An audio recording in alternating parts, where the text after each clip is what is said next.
اس امت کی کئی ذمہ داریاں ہیں، لیکن اس امت کی خصوصی شان ایک بہت بڑا عظیم مقصد جو اللہ تعالیٰ نبیوں کو عطا کرتا ہے، انسانیت کو گمراہی سے نکال کر ہدایت کی طرف لانا۔ اللہ تعالیٰ نے اس امت کو یہ عظیم مقصد دیا ہے۔ خصوصاً اس کا سبب یہ بھی ہے کہ اللہ رب العالمین نے نبوت و رسالت کا دروازہ بند کر دیا ہے۔ اللہ کے نبی صلی اللہ علیہ وسلم کو اللہ تعالیٰ نے خاتم النبیین بنایا۔ ما کان محمد ابا احد من رجالکم ولکن رسول اللہ وخاتم النبیین۔ محمد صلی اللہ علیہ وسلم تم میں سے کسی مرد کے باپ نہیں ہیں، ولکن رسول اللہ، بلکہ آپ اللہ کے رسول ہیں، وخاتم النبیین، اور نبیوں کے خاتم ہیں۔ آپ کے ذریعے سے اللہ تعالیٰ نے انبیاء کا سلسلہ بند کر دیا۔ اسی لیے اللہ کے نبی صلی اللہ علیہ وسلم نے فرمایا انہ لا نبی بعدی، میرے بعد اب کوئی نبی نہیں آئے گا۔ تو آپ نبیوں کے خاتم بھی ہیں اور آپ نبیوں کے خاتم بھی ہیں۔ اللہ تعالیٰ نے نبیوں کے اس سلسلے کو ختم کر دیا۔ اب آخری دور میں عیسیٰ علیہ السلام بھی آئیں گے تو وہ نئی نبوت کے ساتھ نہیں آئیں گے، وہ پہلے ہی نبوت دیے جا چکے ہیں، اب کوئی نیا نبی نہیں آئے گا۔ اور عیسیٰ علیہ السلام بالکل آخری زمانے میں آئیں گے جب دجال کا ظہور ہوگا اور وہ زمین میں فساد پھیلاتے ہوئے دندناتا پھرے گا۔ عیسیٰ علیہ السلام آئیں گے، دجال کو قتل کریں گے، اہل ایمان کو ساتھ میں لے کر پہاڑ پہ چلے جائیں گے، اور اس کے بعد یاجوج ماجوج کا خروج ہوگا، اور اس کے بعد احادیث میں مزید اور تفصیلات آئی ہیں۔ یہ جو زمانہ ہے رسول اکرم صلی اللہ علیہ وسلم کے بعد سے قیامت تک، اس میں کوئی نبی نہیں ہے۔ اللہ تعالیٰ کی سنت یہ ہے کہ جب بھی انسانیت میں بگاڑ آتا ہے اللہ تعالیٰ نبی بھیجتا ہے۔ یہ ماضی میں اللہ تعالیٰ کی سنت رہی ہے کہ جب بھی لوگوں میں بگاڑ آتا اللہ تعالیٰ اس بگاڑ کی اصلاح کے لیے کسی نبی کو، کسی رسول کو بھیجتا۔ کبھی بگاڑ ضمنی ہوتا تھا، اخلاقی برائی، اور کبھی بگاڑ اتنا بڑا ہوتا کہ عقیدے کی بنیادی چیزوں میں بگاڑا جاتا ہے۔ کبھی اللہ نبیوں کو بھیجتا جن کا دائرہ بہت چھوٹا ہوتا ہے اور کچھ چیزوں کی اصلاح کے لیے وہ آتے، یا مانی ہوئی چیزوں کی تقویت کے لیے آتے، تربیت کے لیے آتے، ماننے والوں میں آتے۔ کبھی اللہ تعالیٰ نبیوں کو رسالت عطا فرماتا اور ایسے لوگوں کے پاس بھیجتا جو ماننے والے نہیں تھے، یا اتنا بڑا بگاڑ ان میں تھا کہ بالکل اصل سے ہی منحرف ہو گئے تھے، فنڈامنٹلز ان میں بگاڑ آ گیا تھا۔ یہ پہلے ہمیشہ ایک کے بعد ایک کے بعد ایک کے بعد ایک رسول آتے رہے، لیکن محمد رسول اللہ صلی اللہ علیہ وسلم کے بعد اب کوئی نبی نہیں۔ تو سوال یہ ہے کہ پھر انسانیت کیسے جانے کیا حق ہے کیا باطل، کیا صحیح ہے کیا غلط، زندگی کا مقصد کیا ہے، ہم کیسے جئیں، ہم کیا کریں کیا نہ کریں، ہماری زندگی کا انجام کیا ہے، یہ سب بتانے کے لیے اب تو نبی آنے والا نہیں۔ اللہ رب العالمین نے یہ جو ذمہ داری ہے نبیوں کے وارثین علماء پر ڈالی ہے، یہ ذمہ داری اللہ تعالیٰ نے امت مسلمہ پر ڈالی ہے کہ اب نبی نہیں، یہی چیز امتی کریں گے۔ لیکن امتی میں کون؟ اہل علم، اور وہ لوگ جو اہل علم کے ماتحت ہوں گے، کیونکہ دعوت کے لیے، لوگوں کی تربیت کے لیے، حق کی وضاحت کے لیے ضروری ہے کہ انسان کے پاس علم اور بصیرت ہو۔ اسی لیے اللہ تعالیٰ نے قرآن کریم میں رسول اکرم صلی اللہ علیہ وسلم کے بارے میں فرمایا قُلْ هَٰذِهِ سَبِيلِي أَدْعُو إِلَى اللَّهِ، اے نبی آپ کہیے یہ میرا راستہ ہے، یہ میرا دائمی وظیفہ ہے، لگاتار میں کرتا رہوں گا، میرا مقصد حیات ہے یہ کیا؟ ادعو الی اللہ، میں لوگوں کو اللہ کی طرف دعوت دیتا ہوں، میں لوگوں کو اللہ کی طرف بلاتا ہوں، اللہ کی عبادت کی طرف، اللہ کی توحید کی طرف، اللہ پر ایمان کی طرف، اللہ تعالیٰ کے احکام کی فرما برداری کی طرف، اللہ کے وعدوں پر یقین کے ساتھ ساتھ اللہ سے اپنے تعلق کو صحیح کرنے کی طرف۔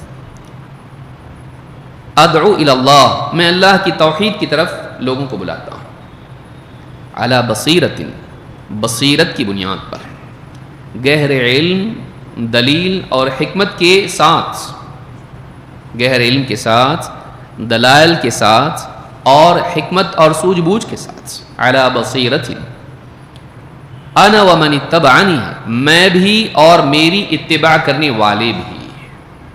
اکیلا میں یہ نہیں کرتا، جو لوگ میری اتباع کرتے ہیں وہ بھی یہ کام کرتے ہیں، لیکن دو پہلو اس کے ہیں، میں بھی یہ کام کرتا ہوں، میری اتباع کرنے والے بھی یہ کام کرتے ہیں، لیکن میں بھی بصیرت کی بنا پر کرتا ہوں، میری اتباع کرنے والے بھی بغیر علم کے نہیں کرتے ہیں، بغیر سوجھ بوجھ کے نہیں کرتے ہیں، علم اور بصیرت کی بنیاد پر یہ کام کرتے ہیں۔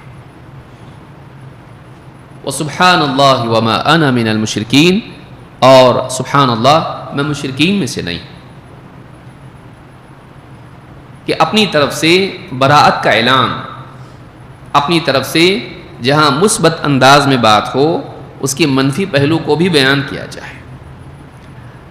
ادعو الی اللہ میں معروف ہے، میں اللہ کی طرف دعوت دیتا ہوں، اللہ سے جوڑتا ہوں، لیکن بتایا گیا کہ ایسا نہیں کہ بس کسی بھی عقیدے کے ساتھ اللہ سے جڑ جاؤ، شرک نہیں، میں مشرکین میں سے نہیں، شرک سے بیزاری کا اعلان بھی ہو، جہاں توحید کی دعوت ہو وہیں شرک سے بیزاری کا اعلان بھی ہو، جہاں حق کی دعوت ہو باطل سے بیزاری کا اعلان بھی ہو، تاکہ لوگوں کے سامنے بات بالکل نکھر کے سامنے آ جائے، واضح ہو جائے، گول بات نہیں، صاف بات، میں یہ ہوں اور یہ نہیں ہوں، ہم اس کو مانتے ہیں، اس کو نہیں مانتے ہیں، ہمارے نزدیک یہ حق ہے اور یہ باطل ہے۔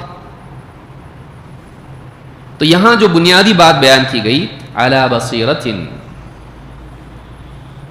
کہ بصیرت کے ساتھ دعوت دیتا ہوں، تو ظاہر بات ہے کہ بصیرت علم کی گہرائی کا نام ہے، دلائل کی معرفت کا نام ہے، بغیر علم کے نہیں ہو سکتا ہے۔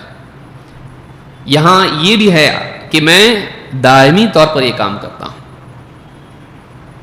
ہذہ سبیلی، یہ میرا راستہ ہے، راستہ چلنے کے لیے ہوتا ہے اور رکنے کے لیے نہیں، میں لگاتار یہ کام کرتا ہوں، کبھی کیا چھوڑ دیا، چھٹیاں ہیں تو کر رہا ہوں، باقی چھوڑ دیا، جاب نہیں ہے تو کر رہا ہوں، جاب لگ گیا چھوڑ دیا، فری ہوں تو کر رہا ہوں، بزی ہوں تو چھوڑ دیا، موڈ آیا ہابی بنا لی اس کو، اور موڈ گیا کسی اور چیز میں لگ گیا دل تو پھر اسی میں لگ گیا، اس کو چھوڑ دیا۔ ایسا نہیں ہے، دعوت میری ہابی نہیں ہے، یہ بات یاد رکھیں، لوگوں کی ہدایت کے لیے کوشش کرنا ہماری ہابی نہیں ہے، کہ کسی کو فٹ بال پسند ہے، کسی کو پکنک پسند ہے، کسی کو کھانا بنانا پسند ہے اور کسی کو کھانا کھانا پسند ہے، اور مجھے دعوت پسند ہے۔ دعوت اس لسٹ میں نہیں آتا ہے، دعوت ایک بہت ہی سنجیدہ عمل ہے جو انسان اپنی ذمہ داری کے احساس کے نتیجے میں کرتا ہے۔ اسی لیے انبیاء کہتے تھے وَأَنَا لَكُمْ نَاصِحٌ أَمِينٌ، وَأَنَا لَكُمْ نَاصِحٌ أَمِينٌ، دو لفظ میں پوری دعوت آ گئی، دعوتی مزاج آ گیا، دو لفظوں میں، ناصح، امین، وَأَنَا لَكُمْ نَاصِحٌ أَمِينٌ۔ انبیاء اپنی قوموں سے کہتے تھے میں تمہارا خیر خواہ ہوں، بھلا چاہنے والا ہوں، اور میں امانت دار ہوں۔ خیر خواہی مخلوق کی نسبت سے، امانت داری اللہ کی نسبت سے۔ میرے پاس اللہ کی ایک امانت ہے، اگر وہ امانت میں نے نہیں پہنچائی میں اللہ کے نزدیک مجرم قرار پاؤں گا، میں نے اپنی ذمہ داری کا حق ادا نہیں کیا، یہ امانت ہے، مجھے پہنچانا ہے، میرے ذمہ ایک کام ہے، مجھ کو کرنا ہے، یہ اللہ کا سونپا ہوا کام ہے، یہ امانت ہے، اگر میں نے نہیں پہنچایا میری پکڑ ہوگی۔ یا ایھا الرسول بلغ ما انزل الیک من ربک وان لم تفعل فما بلغت رسالتہ، اے رسول آپ کی طرف آپ کے رب کی جانب سے جو آیا ہے اسے پہنچائیے. بلغ ما انزل الیک من ربک وان لم تفعل، اگر آپ نے ایسا نہیں کیا فما بلغت رسالتہ، آپ نے رسالت کے پیغام کو نہیں پہنچایا، آپ نے اپنی ڈیوٹی پوری نہیں کی، آپ نے اپنی ذمہ داری کما حقہ نہیں نبھائی. تو رسول کو اللہ کی طرف سے یہ بات آ رہی ہے تأکیداً، آپ کو پہنچانا پڑے گا. اگر آپ نہیں پہنچاؤ گے لوگوں کے ڈر سے کہ لوگ تکلیف دیں گے، تو آپ اپنی ذمہ داری کے نہ نبھانے والوں میں سے ہو جاؤ گے. اسی لیے آگے کیا کہا؟ واللہ یعصمک من الناس، اللہ آپ کو لوگوں سے بچائے گا. اگر آپ کو لگتا ہے کہ آپ لوگوں کے سامنے شرک کے ماحول میں توحید کی بات کرو گے، لوگ آپ کو اذیت پہنچائیں گے، تکلیف دیں گے. اگر گمراہی پر آپ نکیر کریں گے، لوگوں کو تنبیہ کریں گے، اور لوگوں کا نفس جاگ کر لوگ آپ کو ستائیں گے، آپ کو ڈر ہے اگر ان کا، تو یاد رکھیں آپ پہنچائیے، آپ کا کام پہنچانا ہے، حفاظت ہمارے ذمہ ہے. واللہ یعصمک من الناس، اللہ آپ کو لوگوں سے بچائے گا. اللہ تعالیٰ نے پہنچانے کا حکم دیا، نہ پہنچانے پر بتایا کہ کتنا سنگین معاملہ ہے، اور اپنی طرف سے حفاظت کا وعدہ کیا. دعوت ایک ذمہ داری ہے، امانت.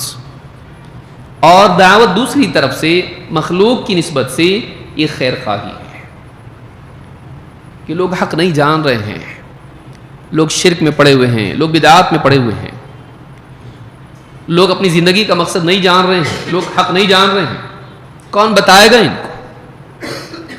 اتنا اچھا موقع ان کے سامنے جنت کا ہے، یہ ایسے ہی اپنی زندگی میں جی رہے ہیں اور جہنم اور قیامت کا دن سامنے ہیں اور یہ لوگ غفلت میں پڑے ہوئے ہیں.